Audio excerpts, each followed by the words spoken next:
Hey guys, what's up? It's your boy Apple Mahmood. Welcome to another video.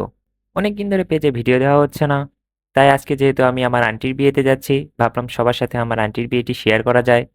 তাই তাড়াতাড়ি সবকিছু গুছিয়ে নিয়ে বাসে উঠে পড়লাম। আমার বাসটি ছিল 2:50-এ। যদিও টুকটাক জ্যামে পড়েছিলাম, কিন্তু সমস্যা নেই, অল্প সময়ের মধ্যে আমি চলে এসেছি।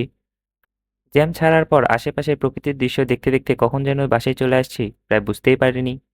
আর হ্যাঁ, আপনাদের সাথে তো শেয়ার করাই হয়নি। আমার বাসা হচ্ছে জয়পুরহাট কালাই থানা। আমি পড়াশোনার জন্য বগুড়াতে থাকি। বগুড়া পলিটেকনিক ইনস্টিটিউট এর পাওয়ার ডিপার্টমেন্ট এ অধ্যয়নরত ষষ্ঠ পর্বের স্টুডেন্ট আমি। সাপ্তাহিক শুক্রবার এবং শনিবার বন্ধ থাকায় ভাবলাম আন্টির বিয়েতে কেন নয় খাওয়া যাবে। তাই তাড়াতাড়ি চলে আসলাম। বিয়ে বাড়িতে এসেই দেখি সবাই সবার কাজে ব্যস্ত হয়ে পড়েছে। যে যার কাজ বুঝে নিয়ে প্রাথমিকভাবে শুরু করে দিয়েছে। ওই যে আমাদের চুলার কাজ শুরু হয়ে গেছে। সারাদিন জার্নি করার ফলে অনেক টায়ার্ড লেগেছিল, তাই ঘুমিয়ে পড়েছি। আর সকালবেলা উঠেই দেখি গরম গরম খিচুড়ি সবার জন্য রেডি করেছে যারা যারা কাজ করেছে। আর সকালের ভুনা খিচুড়ি কার না ভালো লাগে বলেন। এদিকে খাওয়া দাওয়া পর্ব শেষে আবার সবাই সবার কাজে ব্যস্ত হয়ে পড়েছে। বরযাত্রীরা যেহেতু দুপুরের সময় আসবে, তাই সবাই 10টার দিকেই খাবার টাবার রেডি করে তুলে দিয়েছে চুলার মধ্যে। ওই যে আমাদের মধ্যে রান্না শুরু হয়ে গিয়েছে। আর হ্যাঁ, পরিচিত হন আমাদের পকেট ফাঁকা মামার সাথে, যে আমার ছোট মামা, শুধু পকেট ফাঁকাই করতে জানে। তবে আমিও নাছোড়বান্দা। ওকে যখনই পাই তখনই ডাব্লিউডাব্লিউ রেসলিং খেলা শুরু করে দিই। আরে, আমার সাথে মারামারি, আমার পকেট ফাঁকা করে আমার পকেটের টাকা দিয়ে সবকিছু খায়, শক্তি বাড়ায়, আমার সাথে মারামারি! দেখি তো চেহারাটা বের করতো।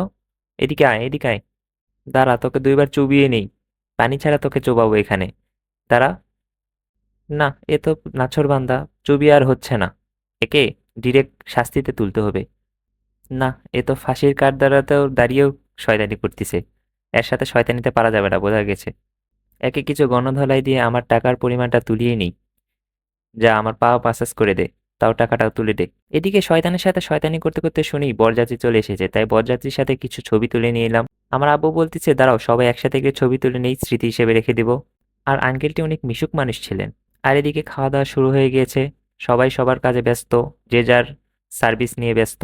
আমি শুধু ব্যস্ত শুধু সবাইকে দেখতে, টিস্যু দিতে, পানি দিতে। সবাইকে পানি এবং টিস্যু দিতে কানে ভেসে আসলো খাবার নাকি অনেক মজা হয়েছে। তাই নিজের ধৈর্য আর রাখতে পারলাম না। তাই সার্ভিস বাদ দিয়ে নিজেও বসে গেলাম খাবার দাবারে। তবে হ্যাঁ, সত্য, খাবার আসলেই অনেক মজা ছিল। তবে খাওয়া দাওয়া শেষে সবার থেকে বিদায় নিয়ে আমি চলে আসি আমাদের বাসায়, যেহেতু আমার ব্যস্ততর জীবন, পড়াশোনার জীবন, ছুটির সময়সীমা শেষ হয়ে যাওয়ার কারণে আমিও চলে আসতে বাধ্য হই। কিন্তু আন্টির বিয়েতে অনেক মজা করেছি রাতে, যা ভিডিও করে রাখা হয়নি। সত্যি বলতে বিয়েবাড়িতে এমন এমন কিছু সিচুয়েশন তৈরি হয়, মজার সিচুয়েশন তৈরি হয়, তখন ফোনটা বের করে ভিডিও করার সময় থাকে না। তবুও আমি আমার দিক থেকে যথাসম্ভব চেষ্টা করেছি মজার মজার সিচুয়েশনগুলো ব্লগের মধ্যে উপস্থাপন করার জন্য। আর বিয়েবাড়ি থেকে নিজের বাড়িতে এসে একটুও দেরি করিনি। ব্যাগ গুছিয়ে নিয়ে তাড়াতাড়ি রওনা দিয়েছি বগুড়ার জন্য, কেননা পরবর্তী দিনে আমার ক্লাস অ্যাসাইনমেন্ট জমা দেওয়ার লাস্ট ডেট ছিল। কথা বলতে বলতে চলে আসলাম আমাদের প্রাণপ্রিয় বগুড়া শহরের, আমার ব্যস্ততম শহরের মধ্যে। আর ব্যস্ততার মধ্যেই এরকম টুকটাক বিয়েবাড়ির আনন্দও প্রয়োজন। যাই হোক বন্ধুরা, আশা করি ভিডিওটা ভালো লেগেছে। আল্লাহ হাফেজ।